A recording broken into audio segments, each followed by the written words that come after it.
없이 시작하겠습니다. 그 135페이지 제5절 등록의 결격 사유 오늘 내드린 프린트는 31번에 있는데 시험에 해마다 출제됩니다. 개업 공개사 등의 결격 사유입니다. 취직도 못하고 개업도 못하는 사유입니다. 그 법조문에 있는 순서대로 일단 보겠습니다. 첫 번째, 미성년자는 무조건 나이를 먹어야 됩니다. 미성년자는 오직 나이를 먹어야 된다. 부모 동의받아도 근무할 수 없고 혼인을 해도 근무할 수 없습니다. 민법에서는 혼인하면 성년으로 본다라고 했는데 민법하고는 달리 공인중개사법에서는 결혼해도 근무 못한다. 오직 나이를 먹어야 된다. 그 다음에 미성년자가 있고요. 두 번째, 비성년 후견인, 비한정 후견인, 비성년 후견인, 비한정 후견인입니다. 비한정 후견인.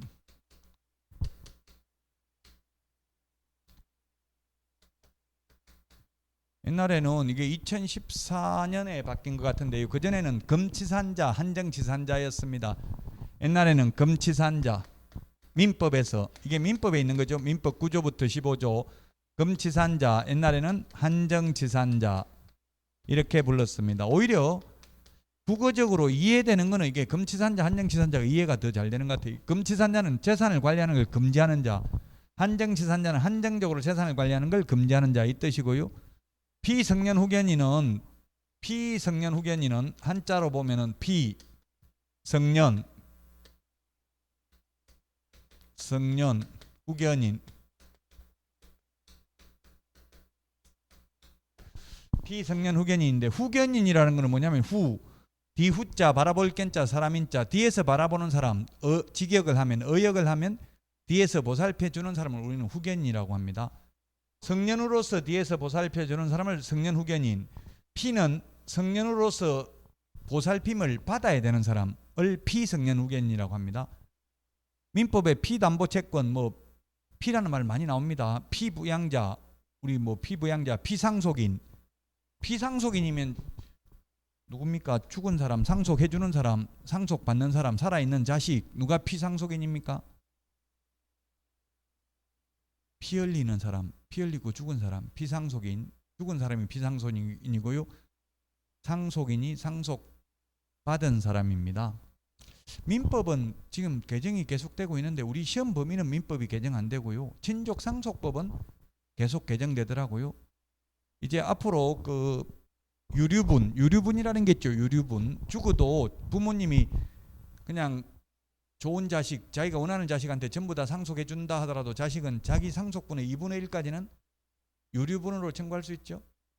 그 자식까지는 유류분을 인정해주고 이제 형제, 자매, 원래 상속 순위가 자식이 1순위, 직계비속이 1순위 배우자하고 직계비속이 없으면 형제, 자매 2순위, 그 다음에 사촌 이내의 친족인데 사촌은 고사하고 지금 형제간끼리도 별로 친하게 안 지내죠. 이제 핵가족화가 돼가지고 저도 형제간이 9명인데 10년 동안 한 번도 못 본 형제들이 대부분이에요. 만날 일이 없어요. 저도 가까이 평촌에 가까이 사는 누님도 있는데도 지금 몇 년째 안 봤어요. 얼굴 잘 안 봐지더라고. 형제간도. 그러니까 이제 형제간에 대한 유류분도 삭제하겠다. 형제간 유류분 3분의 1을 주장할 수 있거든요. 그럼 민법 계약 자유의 원칙에 있어 민법에서 피상속인이 자기가 주고 싶은 사람한테 다 줄 수 있는 거예요. 자기 의사에 따라서. 근데 유류분은 자기 의사에 반하게 무조건 강제로 받아올 수 있는 거잖아요. 그걸 없애겠다는 얘기. 이제 형제간에는 부모 자식 간에만은 나놓고 제가 봐도 그게 맞는 것 같아요. 주고 싶은 사람한테 줘야 되는데 그걸 못하게 무조건 막으려고 있는 제도인데 이제 앞으로는 없어질 예정이라고요. 자, 어쨌든 이거는 한정적으로 보살핌을 받아야 되는 사람이고요. 한마디로 말하면 이게 피한정 후견인, 롯데 신격호 회장이 피한정 후견인이었습니다. 돌아가실 때까지. 재산 같은 거 누가 꼬셔가지고 다 처분할까봐 못하게 하려면 이제 재산 처분하는 거는 후견인의 동의를 받아야 되겠죠. 이런 식으로 했는데 한마디로 말하면 이게 치매 환자나 이런 분들, 오락가락 하는 분들, 왔다 갔다 하는 게 한정적으로 보살핌을 받아야 되는 사람, 이거는 완전히 그냥 정신 나간 사람, 이런 사람들이 이 요건에 해당됩니다. 요건은 민법에 있기 때문에 우리 시험 범위 아니고 민법 시험 범위도 아닙니다. 민법 구조에 보면 피성년 후견인은 질병, 노령, 장애 등으로 지속적으로 사무 처리 능력이 결여된 자로서 본인, 배우자, 사촌 이내의 친족, 검사, 지방자치단체장 등의 청구에 의해서 가정법원에서 한정 후견, 성년 후견, 개시, 심판을 받은 자를 말한다. 이렇게 돼 있어요. 민법에.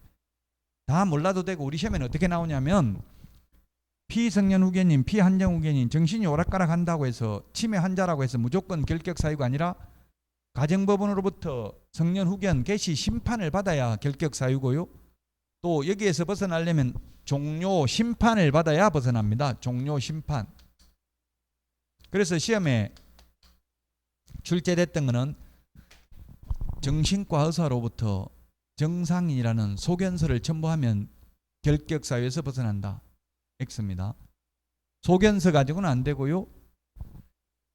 종료 심판, 성년 후견, 종료 심판이 있어야 벗어난다.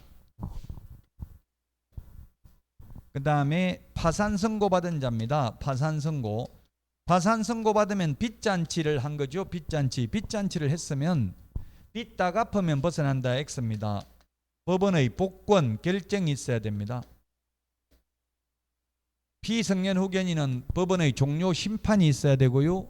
파산 선고를 받으면 시험에 파산 채무를 모두 변제 완료하고 법원에 복권 신청하면 벗어난다. X입니다. 신청만 한다고 벗어나는 게 아니라 복권 결정이 있어야 된다. 그 다음에 금고 이상 형을 선고받고 그 집행이 종료되거나 집행을 받지 아니하기로 확정된 후 3년 미경과자입니다. 지금 우리 교과서는 135페이지 1번부터 12번까지 있는 순서대로 제가 적고 있고요. 프린트는 31번에 오늘 내드린 프린트는 31번에 있습니다. 금고 이상의 형이라고 하면 이게 지금 하고 있는 게 좀 어려워요. 이게 공인중개사법이 아니라 미성년자이고 1번, 2번은 민법이고요. 3번은 채무자 회생 및 파산에 관한 법률이고요. 4번은 형법에 있는 내용입니다. 그래서 지금 이 법 저 법에 있기 때문에 어려울 수 있어요. 금고 이상의 형이라고 하면 사형, 징역, 금고형을 금고 이상의 형이라고 합니다. 사형은 김영삼 정부 때 막가파 사형시키고 나서 지금 30년 가까이 사형한 적이 없습니다. 그 사형수들 집행하는데 근무하던 분을 제가 알고 있는데 굉장히 트라우마에 시달린대요. 힘들대요. 안 하려고 한대. 서로 이게 사형 집행을 안 하려고 한대요. 그래서 서로 안 하려고 하니까 이게 전기 버튼을 누르는데 3명이 누르는데 3명이 누르면 누가 눌러서 그 의자가 확 떨어진다 하더라고요. 이게 교수형이잖아요. 우리 목에 이렇게 뭐 천 덮어 가지고 이게 목에 줄 해놓고 버튼을 눌러버리면 누가 눌러가지고 어느 게 그 회로에 연결돼 가지고 의자가 훅 빠졌는지를 모르게 앙님 내가 주겠다 이런 죄책감이 있을 수 있잖아요. 3명이 누른다더라고요. 굉장히 그 트라우마가 심하다더라고요. 어쨌든 우리나라는 지금 현재는 사형 없습니다. 20년 넘게 사형시킨 적은 없고요. 사형은 논할 필요가 없어요. 왜냐하면 죽고 없는 사람이 중개보조원으로 근무할 일은 없잖아요. 그럼 징역하고 금고인데 징역하고 금고 차이점이 뭐냐면 징역은 일을 시키는 게 징역입니다. 일을 시키는 거 교도소에서 일 시킵니다. 근데 금고형, 확신범, 사상범, 비파렴치범 그래서 우리 도로교통법에는 보면 금고형이 많이 있어요. 도로교통법은 일부러 죽인 거 아니잖아요. 사람 일부러 죽이진 않죠. 갑자기 튀어나와 가지고 죽일 수도 있잖아요. 그럼 살인죄가 아니라고요. 도로교통법은 위반이라고요. 그래서 도로교통법에는 금고형이 많이 있습니다. 그럼 일을 안 시키는 겁니다. 교도소에 있어도. 차이점이 금고 이상이라고 하면 징역, 사형, 금고 세 가지고요. 자, 그 다음에 첫 번째는 그러면 집행 종료가 있습니다. 집행 종료. 집행 종료가 뭐가 있느냐면 첫 번째는 만기 출소가 있습니다. 교도소에서 만기 출소를 해도 머리 빡빡 깎고 바로 중개사무소에 가서 근무할 수 없습니다. 3년 지나야 됩니다. 사회 적응 기간이 필요합니다. 그래서 교도소 갔다 오면 3년 동안 취직도 안 된다고요.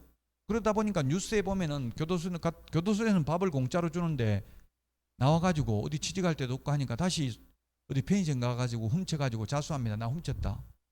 왜? 교도소 가고 싶어서. 이런 사람도 있어요. 심지어. 그 제가 이거 건의를 많이 했어요. 이게 너무 가혹하다. 한번 교도소 갔다 오면 3년 동안 취직도 못하고 개업도 못한다고 하면, 그러니까 또 어떤 분이 인터넷 질문했더라고. 몰래 취직하면 되잖아요. 묻던데 우리 시험에는 몰래 하는 건 안 나오죠. 물론 몰래 하면 가능해요. 고용신고 안 하고 몰래 근무하면 알 길이 없죠. 시험에 몰래 하는 거는 가능하다. 이런 문제는 출제되진 않는다고요. 사람 몰래 죽이면 처벌 안 받잖아요. 죽이고 몰래 죽여가지고 안 잡히면 처벌 안 받죠. 근데 그런 게 시험에 나오지는 않는다고. 몰래 하는 거는 몰래 자격증 빌려주면 괜찮지 않나. 그런 게 시험에 안 나온다고요. 물론 몰래 해주고 적발 안 되면 상관없어요. 없기는. 자, 만기 출소돼도 3년 지나야 되고요. 그 다음에 가석방 되면, 지금 뭐 삼성 이재용 부회장 가석방 됐잖아요. 가석방은 거짓가짜입니다. 우리 시험에 가압류, 가처분, 뭐 등기법에 가등기 이런 가라는 말 나오는데 다 거짓가짜입니다. 가짜라고요. 가짜 할 때 가짜라고요. 거짓가짜. 그래서 완전 석방이 아니라 거짓으로 석방된 거라고요. 가짜 석방이라고요. 예를 들면 징역 3년형을 선고받아도 1년 형기의 3분의 1만 지나면 석방될 수 있습니다. 3년 선고받고 만약에 1년 만에 가석방되었다면 가석방된 날로부터 3년 지나면 벗어난다가 아니라 남은 자녀 형기를 가석방 기간이라고 합니다. 형법에서는 남은 자녀 형기 더하기 3년 지나야 됩니다. 그래서 만기 석방된 자나 가석방된 자나 법 위반해서 선고받은 날로부터 결격사유에서 벗어나는 시기는 똑같습니다. 그럼 만약 징역 3년 선고받았으면 몇 년 지나야 돼? 3년 살고 나와서 3년 더 지나야 되고, 1년 만에 가석방되어도 남은 가석방 기간, 즉 자녀 형기 2년 더하기 3년 지나야 되니까 둘 다 3년 선고받은 날로부터는 6년 지나야 되죠. 6년. 3년 살고 나와서 또 3년 더 지나야 되니까, 제가 볼 때는 그냥 교도소 출소했으면 바로 근무하도록 허용하는 게 저는 바람직하다고 봅니다. 원래 교도소 할 때 교가 뭡니까? 가르칠 교자, 교도소, 도덕을 가르치는 장소가 교도소입니다. 원래 뜻은. 근데 현실적으로는 교도소 가면 전부 다 범죄하는 수법을 배워오는 경향이 많죠. 뭐 박근혜 전 대통령이나 최순실 씨나 이런 분들은 독방에 써있지만 그걸 우리는 범털이라고 그래요. 범털. 거기 있는 사람들 용어로는. 나머지는 다 이게 여러 명이 같은 방에 한 방에 들어가 있다고요. 그러다 보면 너 뭐 하다 들어왔냐 이렇게 하고, 뭐라고 하지? 먼저 선배를 감방자인가 이렇게 해가지고 막 보고하고 이런 게 있어요. 그래가지고 수법을 오히려 알려줘요. 도덕을 가르치는 게 아니라 죄짓는 범죄하는 수법만 가르쳐주고 있는 게 현실이라고요. 자, 결론은 만기 석방돼도 3년 지나야 되고, 가석방되면 남은 자녀 형기 더하기 3년 지나야 된다. 그 다음에 집행면제가 있습니다.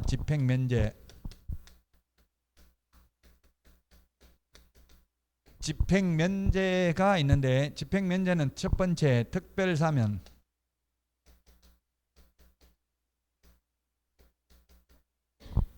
법률 변경, 형의 시효 완성. 이게 지금 어려운 게 형의 시효가 뭔지 우리 시험에 안 나오는데, 알고 싶으면 인터넷에 검색하면 다 나오긴 합니다. 우리는 결론만 시험에 나와요. 형법 시험이 아니기 때문에. 즉 특별사면 돼도 3년 지나야 되고 법률 변경돼도 다 3년 지나야 된다. 이렇게만 시험에 나오지 구체적으로 형의 시효가 뭔지 이런 의미를 묻지는 않는다고요. 그 특별사면 시험에, 우리 시험에는 특별사면은 3년 지나야 되고 일반 사면은 즉시 벗어납니다. 일반 사면은 즉시 벗어난다. 이 결론만 나온다고요. 그 특별 사면은 어떻게 하는지 그 절차 이런 거는 시험에 안 나온다는 이야기예요. 그럼 뭐 결론적으로 뭐가 더 좋은 거예요? 일반 사면, 특별 사면 중에서 일반 사면이 좋은 거죠. 보통은 일반법, 특별법 중에서는 특별법을 먼저 적용합니다. 원래 특별한 게 좋은 거잖아요, 대부분은. 근데 여기는 일반 사면이 더 좋은 거예요. 시험에는 일반 사면 안 나오지만 일반 사면을 하려면 제의 종류를 대통령령으로 정해서 국회 동의를 받아야 됩니다. 일반 사면을 다른 말로 대사면이라고 합니다. 특별 사면은 특사라고 하는데 이거는 대통령이 마음대로 할 수 있습니다. 국회 동의받을 필요도 없습니다. 그래서 우리 뉴스 보면 뭐 8.15 특사 무슨 특사 역대 대통령들 수천 명씩 특별 사면했어요. 근데 일반 사면 한 적은 거의 없어요. 왜냐하면 야당에서 일단 반대한다고요. 지금 우리나라는 누가 여당이 되든 간에 야당에서는 여당 하는 거 대부분 반대하죠. 찬성하는 걸 제가 한 번도 뉴스에 본 적이 없어요. 뭐 하면 무조건 일단 반대하고 보는 경향이 있더라고요. 정권이 바뀌면 또 마찬가지. 지금 여당에 있던 사람이 야당일 때도 많았잖아요. 많은 게 아니고 우리나라 역사 뭐 정조 이후에 지금 야당 지금 현 정권이 정권을 잡은 거는 3번밖에 없어. 15년. 그 외에는 수백 년 동안 다 지금 야당에서 정권을 잡았었죠. 그 우리나라는 선진국이에요. 그나마 야당 지금 현 여당이 15년이라고 했으니까 일본은 지금 60년 동안 자민당이 계속 정권 잡고 있잖아요. 한 번도 안 바뀌고 아예 뭐 아무리 다시 선거해도 야당에서 정권 잡을 가능성이 전혀 없어요. 그 일본의 그 특징을 일본 사람들을 이해해야만 거의 가능한데 선진국이잖아요. 일본이. 그럼에도 불구하고 정치적으로는 일본은 완전히 후진국이에요. 지금 뭐 거의 30%가 대물림 해가지고 아버지가 국회에 있던 사람 30%가 자식이 하고 있어요. 일본은. 우리나라는 지금 5% 하고 있는데요. 대물림 하는 게. 자, 어쨌든 특별 사면은 3년 지나야 되고 우리는 시험에 결론만 나온다. 일반 사면은 즉시 벗어납니다. 일반 사면은 즉시 벗어난다. 결론만 시험에 나온다. 법률 변경. 법률 변경으로 인해서 더 이상 범죄에 해당하지 않는 경우, 예를 들어서 우리나라의 대표적으로 지금 간통죄가 폐지됐잖아요. 간통죄 폐지되는데 결정적인 기여를 한 사람이 지금 학계에서는 누구라고 알려져 있어요? 옥소리 씨가 이름 말하면 바람직하지 않은데 그분이 기여를 많이 했어요. 사실은 그분은 그 배우자가 너 간통했냐 물으니까 했다 이렇게 말한 거예요. 일부러. 예. 안 했다고 우겨야 되는데 했다고 말하니까 얼마나 속상하겠어요. 배우자는. 어쨌든 지금 간통죄는 폐지됐습니다. 그래서 간통죄가 폐지되면 간통죄로 구속되어 있던 사람들 석방되게 됩니다. 석방되어도 몇 년 더 지나야 된다? 3년 지나야지. 석방되자마자 바로 중개사무소에 취직 못한다고요. 더 이상 법률 변경으로 범죄에 해당되지 않는 것은 제가 어릴 때만 해도 혼인빙자 간음죄도 있었어요. 옛날에 시골에서 여자하고 손잡으면 결혼해야 돼. 저도 초등학교 5학년 때 여자친구 손잡았다가 아버지한테 적발돼가지고 바로 쫓겨났어요. 동네 부끄러워서 못 살겠다고 네가 나가든지 호죽 파가지 나가라고 해가지고 나가지고 제가 중학교 때부터 도시에서 혼자서 자취하면서 생활했어요. 그거 못 잊고. 그때는 그렇게 그 시골이 가고 싶은데 지금은 가기 싫어요. 그 참 가고 싶을 때는 못 가고 인생이 뜻대로 안 되더라고요. 어쨌든 그 당시는 그런 법도 그런 게 있었다고. 혼인빙자 간음죄. 요즘은 다 폐지됐습니다. 그런 더 이상 범죄에 해당되지 않아서 석방되더라도 3년 지나야 된다. 형의 시효 완성은 3년 지나야 되는데 공소시효는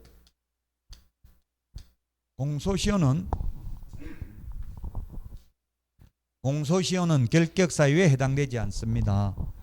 그냥 뭐 12월 달까지는 가볍게 들으시면 됩니다. 진도 끝까지 다 나갈 수도 없고요. 그냥 하는 데까지 하고 1월 달부터 다시 하면 되니까. 시효라는 게 뭐냐면 민법에도 시효가 많이 나와요. 시효란 시간이 경과됨에 따라서 나타나는 효력이 시효입니다. 말뜻이. 그래서 민법에 등기부 취득시효는 10년이고 점유 취득시효는 20년이죠.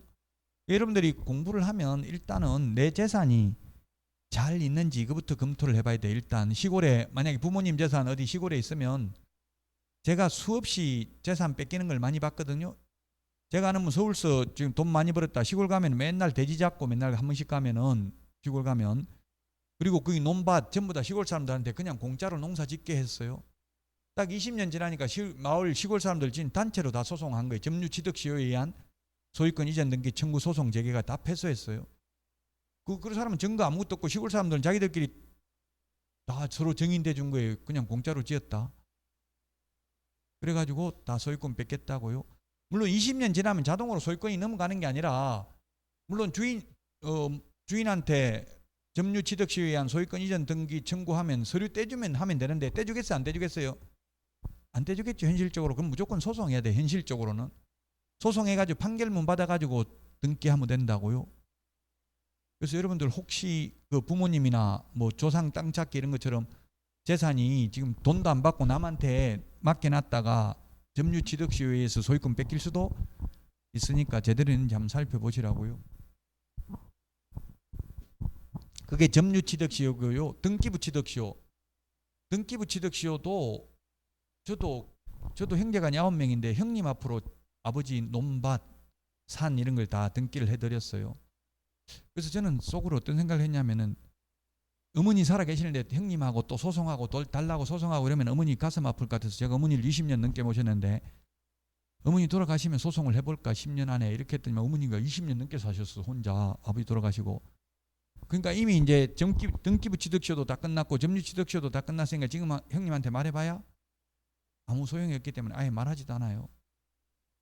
와이프한테 맨날 욕만 해먹고 있어. 너 하는 짓거리를 보면 맨날 돈 안 되는 짓만 하고 있다. 왜냐면 그 또 산 그때는 돈 몇 푼 안 했는데 지금 장례삼 심는다고 군청에서 몇 억 보상금 받았다고 시골에 가면 동네 사람들이 이야기해줘. 형님 3억 보상금 받았다는데 너도 좀 주더냐. 이렇게 자꾸 싸움 붙이더라고요. 그러니까 더 안 가게 되더라고. 그래서 법정 지분대로 상속받는 게 최고 좋아요. 요즘은 아들이든 딸이든 결혼했든 안 했든 똑같죠. 지분이. 법대로 받는 게 최고 좋다고요. 저는 그냥 인감증명 다 떼줘가지고 동의를 해주는데 지금은 솔직히 후회돼요. 그러니까 여러분들은 받을 게 있다면 법대로 받는 게 좋아요. 자, 이게 형의 시효라는 거는 뭐냐면 이것도 이런 시효제도를 두는 이유는 우리나라에서는 법의 안정성 때문에 그렇습니다. 일정한 상태가 계속 지속되면 그 상태를 법적으로 그냥 인정해 주는 거예요. 계속 불안하게 죽을 때까지 살 수 있는 거는 사는 거는 바람직하지 않다고 보고 그 형의 시효라는 거는 뭐냐면 확정 판결을 받고 시간이 경과된 경우입니다. 형의 시효는 확정 판결을 받고 시간이 경과된 거고요. 이거 공소시효라는 거는 뭐냐면 재판 받기 전에 죄짓고 지금 안 잡히고 수배된 상태에서 계속 도망 다녀 가지고 시간이 경과된 경우입니다. 그래서 이춘재 살인 사건, 지금 뭐 옛날에 화성 살인 사건 이런 말 화성이라고 했는데 화성행치에서 화성이라는 말 빼라고 했거든요. 함성 이미지가 나빠지고 집값 안 올라간다고. 그 이춘재 살인 사건 이거 스스로 죽였다고 자백해도 처벌을 해요, 못해요? 못한다고. 공소시효가 옛날에 살인죄는 15년이었어요. 옛날에는. 공소시효가 완성되면 잡혀도 처벌받지 않습니다. 그래서 결격사유도 아니라고요. 공소시효가 완성되면 처벌 안 받기 때문에. 이거는 재판 받기 전에 시간이 경과된 경우입니다. 형의 시효는 확정 판결 받고 시간이 경과된 경우입니다. 그 사형에 해당되는 범죄의 형의 시효는 시효 암기할 필요 없습니다. 시험에 안 나옵니다. 30년이고요. 살인죄의 공소시효는 옛날에는 15년이었는데 지금은 공소시효 없습니다. 살인죄는. 그 형의 시효가 30년인데 살인죄라도 만약에 30년 동안 집행을 못하면 이제 더 이상 집행 못합니다. 사형 못 시킵니다. 그래도 3년 지나야 취직할 수 있다고요. 형의 시효가 완성돼도. 자, 그 다음에 집행유예입니다. 집행유예. 금고 이상 집행유예. 집행유예가 있고 그 다음에 선고유예라는 게 있고 기소유예라는 게 있습니다. 유예가. 근데 결론만 말씀드리면 집행유예는 유예기간 동안 결격사유인데 선고유예나 기소유예는 결격사유가 아닙니다. 지금 우리나라 검찰개혁을 해야 된다, 뭐 판사개혁해야 된다 이런 말은 별로 안 하잖아요. 근데 검찰개혁을 해야 된다 이런 말들은 많이 뉴스에 나오는데요. 왜냐하면 우리나라는 검사만이 기소를 할 수 있는 기소 독점주의입니다. 이건 헌법에 규정되어 있습니다. 오직 검사만 기소할 수 있습니다. 기소라는 것은 일으킬 기자, 소송을 일으킨다, 즉 재판에 회부한다 이 뜻이에요. 공소 제기하고 거의 같은 말입니다. 기소한다는 말이. 그 재판에 회부하고 이 사람 처벌해달라 말라 재판에 회부하는 건 오직 검사 손에 달려 있다고요. 판사는 파워가 없어. 검사가 재판하라고 하는 것만 판사는 재판할 수 있다고요. 근데 검사는 자기 마음대로 잡아다가 넣을 수도 있고요. 또 일부 사람은 자기 마음대로 봐줄 수도 있다고요. 재판에 회부 안 하면 판사는 재판할 수가 없는 거예요. 자, 기소유예라는 것은 뭐냐면 검사가 자기 선에서 마무리 짓고 재판에 회부하지 않는 게 기소유예입니다. 제가 뭐 기소유예 처분을 받아봤는데 제가 받는 게 아니고 제 딸 기소유예 처분을 받아봤는데, 근데 이거 처분받아도 아무런 공무원 임용 결격 사유에 해당되지도 않더라고요. 지금 취직해가지고 있으니까. 중학교 때 어떻게 해서 기소유예 됐냐면은 그 불법 음원, 옛날에 불법 음원 다운로드 받아가지고 한 곡을 자기 블로그인가 어디 카페인가 올렸어요, 음악을. 그러니까 변호사가 전화 왔더라고요. 150만 원 주면 합의해주고, 합의 안 해주면, 돈 안 주면 고발하겠다 이렇게 하더라고요. 그래서 제가 고발하라고 했어요. 150만 원 안 주고. 그 고발해가지고 경찰서에 가서 조사받고 기소유예 처분 받았어요. 재판에 넘기지는 않았다고요. 그 검사가 재판에 회부 안 하고 검사선에서 마무리 짓는다고. 제가 있기는 있잖아요. 저작권법 위반했잖아요. 불법 음원 다운로드 받았으니까. 옛날에 그런 거 많았잖아요. 요즘은 음악 같은 거 불법으로 거의 올리는 사람 없죠. 옛날에는 뭐 카페나 뭐 이런 데 많이 올렸어요.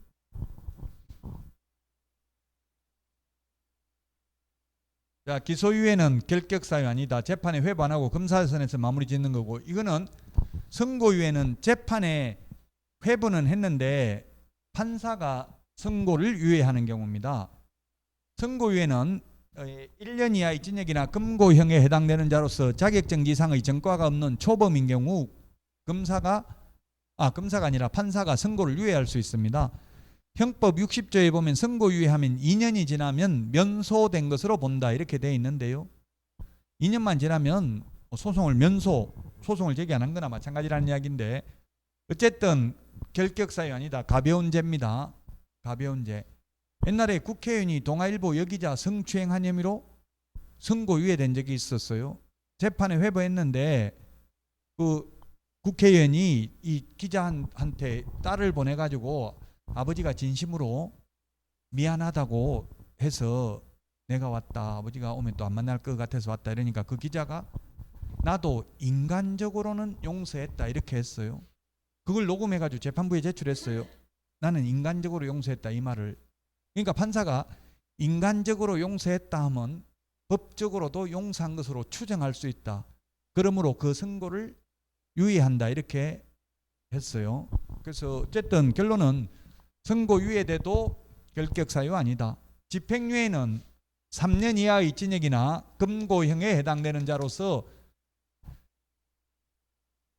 1년에서 5년간 집행을 유예할 수 있습니다. 판사가. 그래서 주로 재벌 총수들 보면은 징역 3년에 처한다.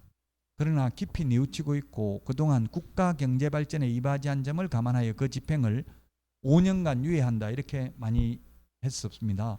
그 징역 4년을 선고하면은 그 이재용 삼성 부회장도 그래가지고 집행유예 됐는데 대법원까지 그거 잘못됐다 해가 다시 재판받아가지고 구속됐었잖아요. 4년 선고받으니까. 4년은 집행유예 안 돼요. 3년 이하인 경우입니다. 그러면 피고는 징역 1년에 처한다. 그러나 깊이 뉘우치고 있으므로 그 집행을 5년간 유예한다. 이렇게 하면 1년, 5년 몇 년간 결격 사유다? 앞에 거 볼 필요 없고 뒤에 유예기간 5년 동안 결격 사유입니다.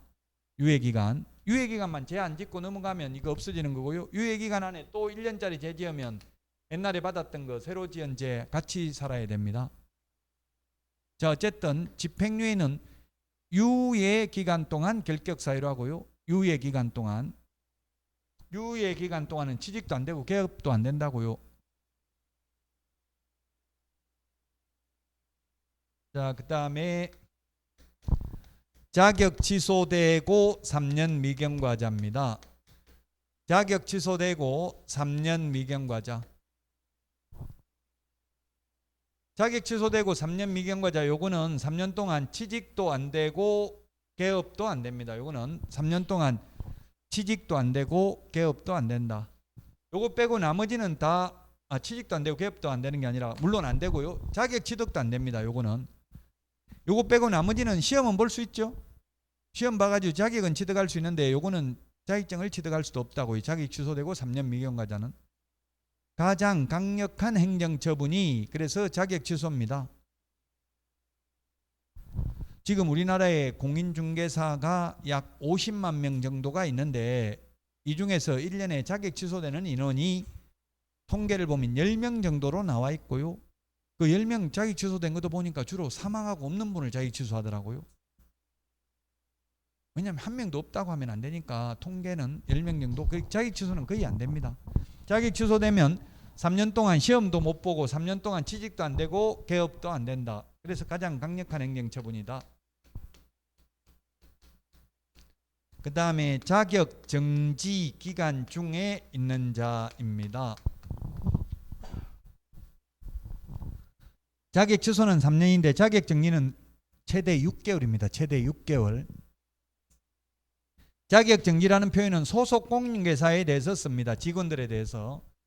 만약 6개월 동안 자격 정지되면 직원은 그만두더라도 6개월 동안은 다른 데 가서 취직도 안 된다고요. 다른 데 가서 개업도 안 되고요. 그 다음에 등록 취소되어도 3년간 취직도 안 되고 개업도 안 됩니다. 등록 취소되어도 3년간 취직도 안 되고 개업도 안 된다. 등록 취소되면 3년 있다가 다시 자격증 안 따고 옛날 자격증 가지고 등록하면 되죠. 근데 자격 취소되면 새로 자격증 따야 된다고요. 그래서 가장 강력한 게 자격 취소다. 등록 취소되고 3년 미경과자. 그 다음에 업무정지 기간 중에 있는 자. 업무정지. 업무정지 자격정지는 우리 프린터 42번에 1번 2번에 보면 최대 6개월입니다. 6개월. 시험에 6개월인데 1년이라고 나왔다고 42번에 1번 2번 있죠. 6개월. 6개월 범위 내에서 업무정지할 수 있다고요. 그러면 그 6개월 업무정지 받았다면 6개월 동안은 그만두더라도 다른 데 가서 취직도 안 되고 개업도 안 된다. 자, 그 다음에 법인의 업무정지.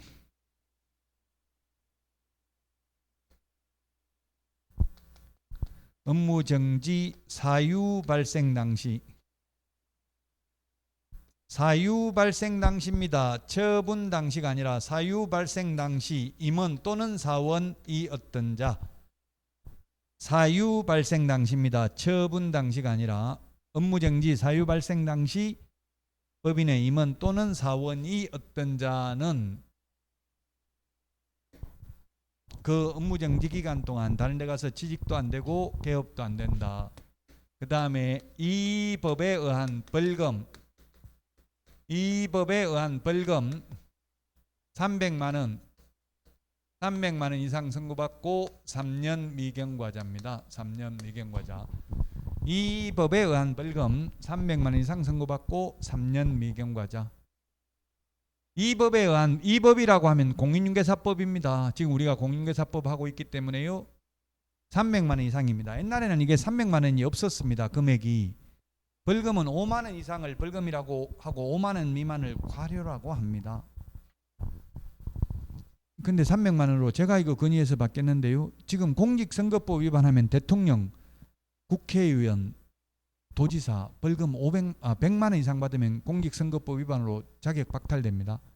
우리는 옛날에 금액이 없었어요. 그래서 제가 질의를 어떻게 했냐면 국토부 장관에게 대통령, 국회의원도 100만 원 이상 받아야 자격이 상실되는데 우리는 5만 원만 받아도 보조원으로 취직이 안 되는데 보조원이 대통령이나 국회의원보다 시도의사보다 더 고도의 도덕적 점령성을 요하는 이유가 뭔지 알려주세요. 이렇게 질의했더니만 그 얼마 해줄까 묻길래 제가 1,000만 원을 해달라 했는데 300만 원으로 바뀌었습니다. 300만 원, 200만 원 벌금 받으면 결격사유 아닙니다. 300만 원 이상 벌금 받으면 3년 동안 결격사유입니다. 법인의 임원 또는 사원, 임원하고 사원이 같은 지위에 있는 사람입니다.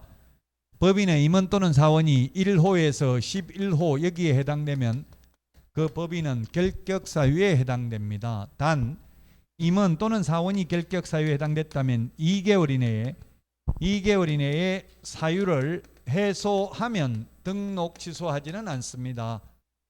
38번 우리 오늘 내드린 프린트 38번에 1번 2번에 있습니다. 38번에 1번 2번.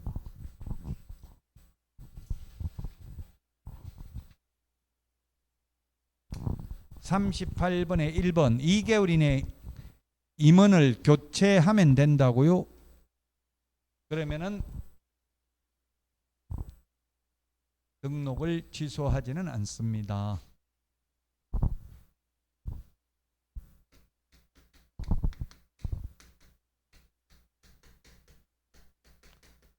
개공 등의 결격 사유 효과.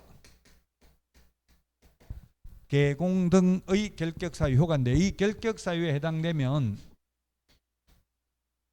등록 전, 등록 후, 그 다음에 고용 전, 고용 후로 나누어 볼 수 있겠습니다. 등록 전이라면 등록 불가. 만약 이 결격 사유에 해당되는 분이 등록 신청하면 반려합니다. 7일 이내 등록 처분 통지하는 게 아니라 결격 사유에 해당되므로 등록할 수 없음을 알려드립니다. 그래서 반려 통지서가 옵니다. 근데 이미 등록되어 있는 사람이 결격 사유에 해당됐다면 이미 등록되어 있는 사람이 도로교통법 위반으로 집행유예 받으면 결격 사유입니다. 등록 취소해야 됩니다. 등록 취소 해야 된다. 등록 취소를 해야 된다를 절취, 앞으로 절취로 하고 있습니다. 절대적 등록 취소 줄임말입니다. 절취입니다. 절취. 등록을 취소하여야 합니다. 절대적 등록 취소 사유에 해당된다는 이야기입니다. 절대적 등록 취소, 오늘 내드린 프린트는 16번에 있나요? 16번에 3번에 있네요. 16번에 3. 절대적 등록 취소라고 되어 있잖아요. 16번에 3. 절대적 등록 취소가 줄여서 절취라고요. 16번에 3번. 지금 제가 프린터 번호 안 보고도 몇 번에 몇 번 이런 게 기억이 나요. 1년 내에 계속 보다 보니까 기억이 난다고요. 여러분들도 자꾸 보다 보면 이제 몇 번에 있는 것까지 다 기억이 난다고요. 자, 고용 전이면 취직하기 전이라면 결격 사유에 해당되면 고용 불가합니다. 취직 안 됩니다.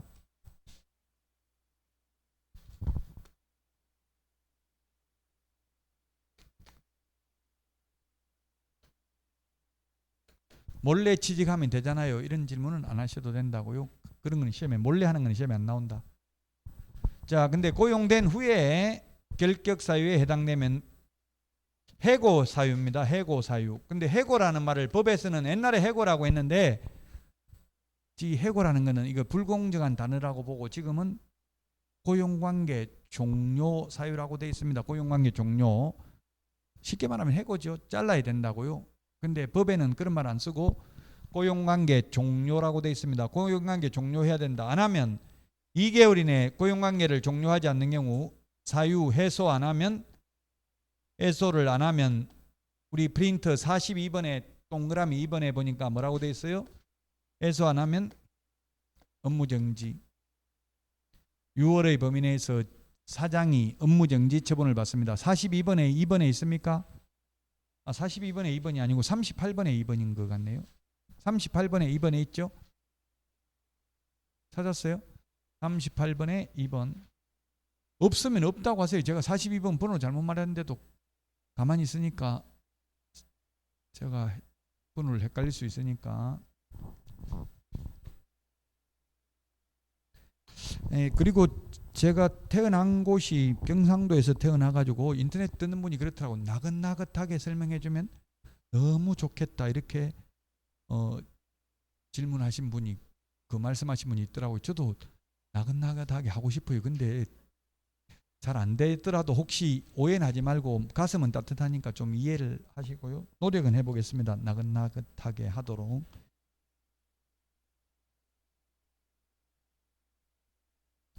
수도권에서 와이프는 수도권에서 태어나가지고 그래도 나긋나긋한, 저한테만 안 나긋나긋하더라고. 다른 그래요? 뭐 그래 장단점이 있어요. 뭐 장단점이 있긴 있어요. 나긋나긋하면 감미로우면 또 졸릴 수는 있어요.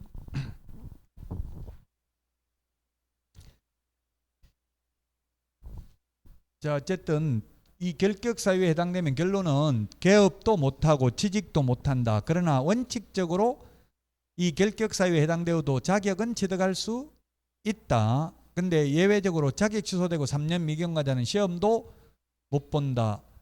3년은 지금 보고 있는 오늘 3년 여기에 4개가 나왔는데요. 3년 이거 3년 어디냐면 우리 46번 오늘 내드린 프린터 46번 46번 맞나요? 아니면 아니라고 말해도 됩니다. 예, 맞으면 맞다고 말해줘야 제가 46번에 1, 2, 3, 4, 5번까지 했어요. 오늘 그 5번에 보면 공인 이게 이 프린트를 봐도 무슨 말인지 모를 수 있어요. 다 줄여놔가지고 공인 결격사유 이 말은 공인중개사 결격사유 시험 못 본다 이 뜻이에요. 근데 이게 길게 다 적어버리면 이게 표 안에 안 들어가고 깨지더라고요. 그래서 줄여놓은 거예요. 공인중개사 공인하지 말고 그냥 중개사 이게 더 이해 잘 될까요? 중개사 세 글자는 들어갈 것 같은데 중개사가 더 좋아요? 그렇죠. 이 공인하니까 이 공인이 뭔 뜻인지 좀 그렇네, 그죠? 중개사라고 하면 공인중개사 줄임말인 줄 알겠는데 앞으로는 중개사로 고치겠습니다. 어쨌든 공인 결격사유 이게 시험 못 본다 이 말의 결론은 시험 못 봐가지고 자기 취득할 수 없다는 뜻이에요. 1번부터 5번까지 다 했습니다.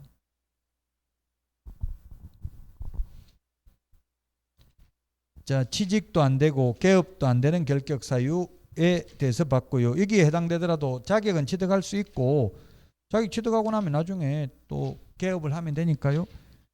자격증 따는 데는 아무런 지장이 없습니다. 자, 148페이지 챕터 4입니다. 중개사무소 등 중개업무제도인데요. 자, 중개사무소입니다. 사무소는 149페이지 제목만 봐도 다 알겠네요. 등록관청 관할구역 안에 설치해야 되고 양가로 2번 1등록 1사무소 2중사무소 하면 안 된다. 사무소 하나밖에 안 된다고요. 만약 이천시에 등록했으면 이천에 사무소 하나만 둘 수 있어요. 사무소를 2개, 3개, 2개 되면 결론은 뭡니까? 그러면 여러분들은 굳이 자격증 딸 필요 없고 다른 사람 사무소 2, 3개 해놓은 거 하나 빌려가지고 하면 되겠죠. 사무소를 여러 개 차리도록 허용하는 것은 결국 자격증, 등록증, 양도 대여를 허용하는 것과 마찬가지잖아요. 몸은 하나인데 동시에 여러 군데서 계약서를 동시에 적을 수는 없죠. 일신전속제이기 때문에 그래서 사무소 하나밖에 안 된다고요. 150페이지 양가로 3번 제목만 봐도 다 나와 있네요. 임시중개시설물 설치 금지. 임시중개시설물이 뭐냐면 뜻다방입니다. 뜻다방. 이동용이한 임시중개시설물 파라솔 천막 등 뜻다방. 지금 이천에 뭐 푸르지온가 이런 거 경쟁률이 엄청나게 높은 걸로 나오더라고요. 최근에 분양했죠. 지금도 분양하고 있는 게 있는지 모르겠는데요. 그 모델하우스 혹시 가보신 분 모델하우스 앞에 파라솔 천막 있었나요? 없었나요? 네?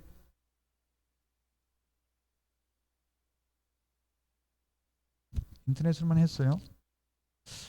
저는 거기는 안 가봐서 모르겠는데 보통은 가보면 지금도 다 설치되어 있어요. 대부분 파라솔이 천막이 파라솔이나 이런 게 왜 설치되어 있냐면 제가 중개업을 해보니까 저도 설치를 왜 하는지 이해를 못했는데요. 그 건설사에서 시공사에서 분양 대행사에서 다니면서 중개사무소에 MGM 준다고 그래. 한 건 분양 대행하면은 한 건 분양을 하면 300만 원 이렇게 준다고 그래. 300, 500. 그 대신에 단 파라솔 설치한 중개업소만 주겠다. 파라솔 설치하고 또는 천막 설치해놓고 그 협력사로 그 인터넷에 입력하라고 중개사무소 코드 이런 걸 입력한 사람만 주겠다 이렇게 해요. 그럼 모델하우스 앞에 가면은 보통 그 막 여자분들이 줄 서가지고 지금 대표적인 게 지금 어디가 있냐면 한번 지금 여러분들 인터넷에 검색해 보면 용인 한숲시티 한번 인터넷 지금 치보세요. 용인 한숲시티라고 한번 치보세요. 여기가 6,800가구에 분양을 했어요. 6,800가구 용인 한숲시티 나와요? 인터넷에 나오냐고요? 여기가 분양가가 한 800, 700, 800만 원 가까이 했어요. 그 대림이 편한 세상에 한숲이라는 게 대림이잖아요. 대림 한자로는 대림이잖아요. 큰 숲, 한숲 한글로 하면 한숲. 대림이 편한 세상이라고 여기가. 근데 분양가가 800 정도 했는데 이게 분양한 지가 한 5년 정도 넘었을 거예요. 5년도 넘었겠네.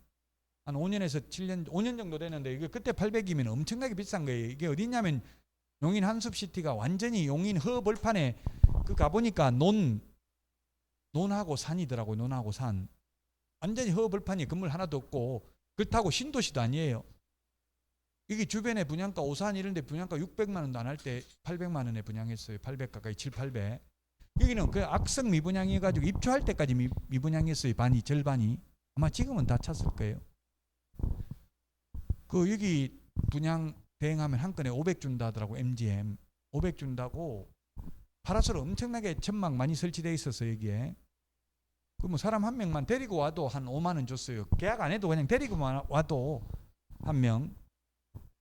그만큼 힘들다는 얘기. 분양가 비싸고 분양이 안 되니까 그 뭐 무조건 그러니까 뭐 사람은 아마 그 인터넷 보면은 뉴스에는 보면 뭐 5만 명 몰려왔다 이렇게 돼 있어요. 5만 명이면 그 마케팅 비용이 엄청 들어간 거예요. 5만 명 그냥 간 게 아니고 뭐 주니까 그 막 주방 세트 5종 주방 세트 이런 거 한 명한테 카카오톡 보낸 거 한 명 보냈다는 거 보여주면 10,000원 이상 그 상품을 줬어요.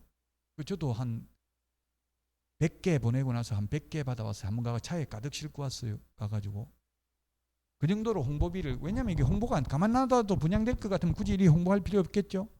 그럼 여기는 파라솔 천막 설치한 데만 MGM 준다 하더라고. 그러니까 설치해놓고 그 대신에 요즘은 설치를 해놔도 옛날하고 다른 점은 제가 가보니까 옛날에는 파라솔 설치해놓으면 거기 중개사무소 이름까지 다 적혀져 있어요. 전화번호까지. 근데 요즘은 가보면 설치는 돼 있어도 아무것도 표시가 안 돼 있고 그냥 천막만 설치돼 있어요. 그럼 그 누가 설치했는지 알아요? 몰라요? 몰라. 이게 임시중개시설물 설치하면 1년 이하의 전역이나 1,000만 원 이하의 벌금이거든요. 그러니까 벌금 누구한테인지 벌금 때릴 수가 없잖아. 누가 했는지 모르니까. 그래서 일부러 건설사에서는 이렇게 자꾸 파라솔 이런 걸 설치하라고. 그래야 그래 놓고 이제 어떻게 하냐면은 이제 여기서 한숲시티 하는 걸 보니까 저도 했어요. 제 친구 10만 원 주고 고용해가지고 뭐라고 하냐면 그 돌아가면서 줄 서가지고 손님 지나가면 네, 피 받고 받아드리겠습니다. 연락처 좀 주세요. 이렇게 전화번호만 받아요. 그래가지고 전화번호를 그 회사 홈페이지 그 입력하는 데가 있어요. 전화번호를 입력하면 그 전화번호 입력된 사람이 분양받으면 MGM 이제 300만 원 뭐 이렇게 받는 거예요. 500만 원 이런 식으로. 그럼 손님은 어떤 생각이 들겠어요? 야, 이거 분양만 받으면 피 받아준다고 지금부터 벌써 이 전화번호 달라고 하는 거 보니까 분양 받아야 되겠다 이런 생각이 들죠. 아무도 없고 설렁하고 이러면은 아이고 이거 뭐 뜻다방도 없고 이래가지고는 분양받아봐야 팔지도 못하겠다 이런 생각할 거 아니에요. 그래서 MGM 300 주고도 이렇게 개업공개사들한테 그렇게 한다고요. 업무 협력 요청을 한다고요. 그 줄 서가지고 막 전화번호 달라는 거 혹시 그런 거 당해봤죠? 그 전화번호 줘가지고 전화번호 저도 많이 적어줬는데요. 전화번호 많이 적어주다 보니까 지금도 막 계속 하루에 한 10개 넘게 와 어디 분양한다고. 요즘은 지식산업센터 뭐 이런 거 많이 오더라고요. 상가 같은 거. 어쨌든 그래서 임시중개시설물 시험에 나오면 절대 안 된다. 어떠한 경우도 안 된다. 시험에 일시적으로 설치하는 건 된다. 허가받아서 설치하는 건 된다. 안 됩니다. 허가 없다고 했습니다. 공인중개사법상. 물론 현실적으로 설치되어 있던데요. 물으면 물론 있습니다. 있는데 누가 했는지 모르니까 처벌할 수는 없다는 이야기예요. 자, 여기까지 하고 151페이지 법인의 분사무소부터 쉬었다 하겠습니다. 분사무소는 지사, 지점 개념입니다. 예, 쉬었다가 하겠습니다.